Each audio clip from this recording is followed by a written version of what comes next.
Hey, Flip, in today's episode of Jaslearnit, we're going to talk about how to do phone support work from home. So, what you'll learn in this session is what phone support work from home is, whether it's for you, and how you can get started doing phone support work.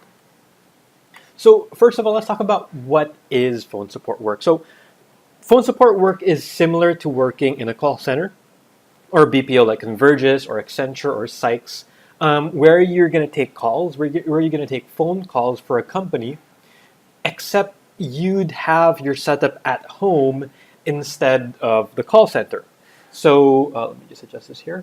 You would take customer service inquiries, support calls, like people asking for support on products. You take receptionist calls, but receptionist calls are when people ask, "Hey, can I speak to John?"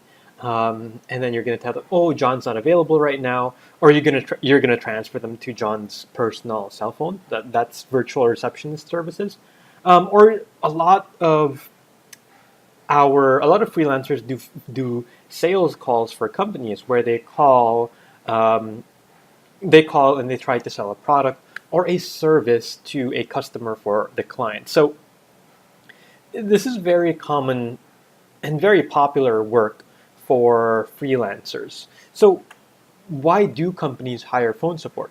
Well, most small company owners are one-man shows. I mean, they're just by themselves. They're the owner, they're the accountant, they're the marketer, they're the writer, they're the web developer. They're everything in the company. And as they grow, as the company grows and they get customers, the company owners don't have time. They don't have the time anymore to provide support to their customers on their own. That's why they have to hire somebody else. Because if they kept on answering calls, answering emails, they wouldn't have time to grow the company and build products. And Filipinos they're a lot more cost effective and have great communication and customer service skills. So if they hire another, let's say American or Australian or British person to do phone support, it's a lot more expensive. Whereas if they hire Filipinos, it's a lot cheaper.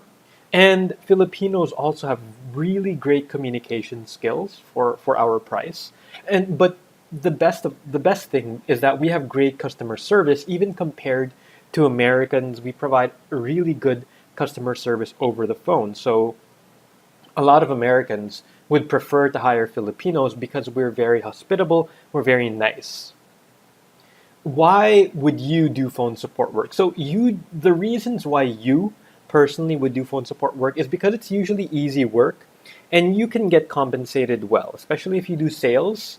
You can get paid pretty well. I know somebody who earns around 80,000 pesos just doing phone calls and incoming sales, meaning people are calling him to ask about products and he sells them the products. During avail times, what we mean by avail times is that when there are no calls coming in, because sometimes you're doing phone support for a company, but calls aren't always coming in. There are times when nobody's calling, so we call those avail times. So during those avail times, you get paid just to wait on the line. You're just sitting at your computer. What a lot of freelancers do is they watch TV or they go on Facebook at the same time.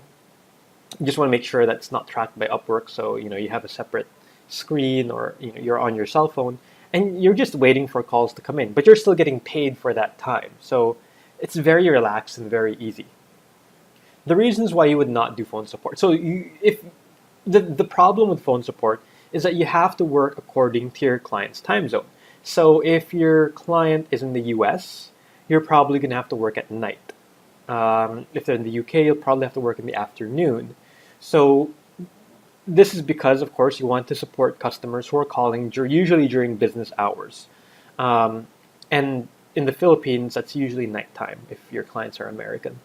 And there is another reason is that because there is very little room for learning and growth. It's not challenging, and it can become routinary and boring after a month or so because you're usually doing the same thing over and over and over again. So you're not growing, you're not learning new things very much. So that's a reason why you would not do phone support. What skills do you need? So you need verbal English skills. You're going to be talking a lot. So you need verbal English, you need listening skills because you're going to have to listen to potential customers. You're going to need customer service skills. So you have to be nice. Yes, ma'am, sir. Well, you wouldn't say that, but yes, yes, Mr. Smith. You're very nice on the phone. And patience, because if you're very impatient, then this isn't the line of work for you, because you're going to be dealing with a lot of people who will really test your patience. That's what I'm going to tell you.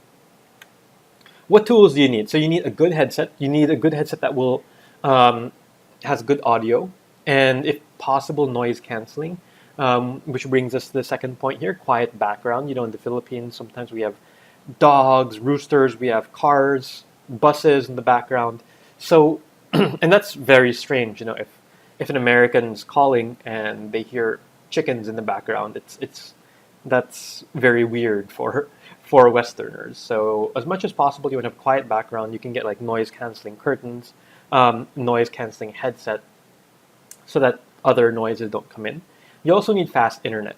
Um, Around 5 Mbps is good. Some say 3, but I'd say around 5 is good enough, so that the connection on the phone doesn't get disconnected. So who should do phone support? So those who are good in English should do phone support, and those who have past call center experience. It's very easy if you have past call center experience, because you already know the work and you're just going to be working from home and you're going to be paid more money. So if you have past call center experience, that's a huge advantage for you. Also, those who are looking for easy work. So there's some noise. I'm just wondering. Sorry. Those who are looking for easy work. Like I said, taking calls is very routinary, and it's easy to do once you get used to it. Also, those who don't mind working the night shift, because most likely you'll be working at night unless you're working for an Australian client. Tools and learning. So if you want to get better at English, check out our free English course. We have one over at wfhr.io/free English course to improve your English. If this is a line of work for you, you need to have some pretty good English. Where to find jobs? You can find jobs in any of these websites: Upwork, Freelancer, Online Jobs.ph, Fiverr, Guru.com, and Hubstaff Talent. All right, so what else would you like to learn more about? Are there other lines of other industries you'd like to learn more about? And if you have any questions, please feel free to ask over in the comments below. I hope you learned a lot, and I'll talk to you later.